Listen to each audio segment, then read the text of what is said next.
தமிழ்நாட்டில் சென்னை உள்ளிட்ட பெருநகரங்களில் தனியார் நிறுவனங்கள் பாய்மர பயிற்சி மையங்கள் செயல்பட்டு வருகிறது. ஏழைகளுக்கு எட்டாக்கனியாக இருந்த இந்த பாய்மர பயிற்சி மையத்தை இலவசமாக தொடங்க ராயல் மெட்ராஸ் யாட்ஸ் கிளப் முன்மொழிவை அரசுக்கு வழங்கியது. அதனைத் தொடர்ந்து மீனவர்கள் அதிகமுள்ள நாகை மாவட்டம் அதற்காக தேர்ந்தெடுக்கப்பட்டு அதற்கான தொடக்க விழா நடைபெற்றது. நாகை துறைமுகத்தில் அமைக்கப்பட்டுள்ள பாய்மர படகு பயிற்சி மையத்தை தமிழக துணை முதல்வர் உதயநிதி ஸ்டாலின் தொடங்கி வைத்தார். தொடர்ந்து இன்று புதிதாக இணைந்த 5 சிறுவர்களுக்கு முதற்கட்ட பயிற்சியையும் கொடியசைத்து தொடங்கி மாணவர்களுக்கு வாழ்த்து தெரிவித்தார்.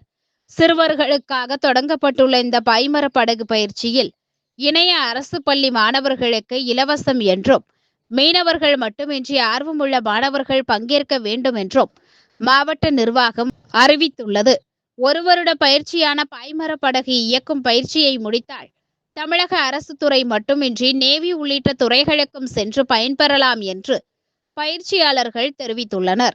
இந்நிகழ்வில் செய்தித்துறை அமைச்சர் வெள்ளக்கோவில் சுவாமிநாதன், பள்ளி கல்வித்துறை அமைச்சர் அன்பில் மகேஷ் பொய்யாமொழி, தமிழக மீன்வளர்ச்சி கழக தலைவர் கௌதமன், நாகப்பட்டினம் கீழ்வேலூர் சட்டமன்ற உறுப்பினர் ஆலூர் ஷானவாஸ், நாகை மாலி மாவட்ட ஆட்சியர் ஆகாஷ், நாகை நாடாளுமன்ற உறுப்பினர் செல்வராஜ், நாகை நகர்மன்ற தலைவர் மாரிமுத்து உள்ளிட்ட துறை சார்ந்த அதிகாரிகள் கலந்து கொண்டனர்.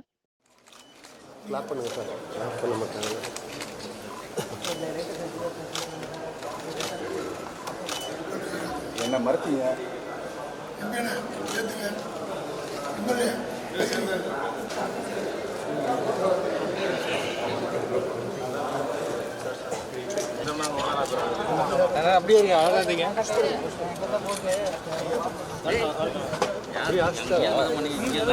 அசைக்கல இது ரெண்டு தான் தெரியும்.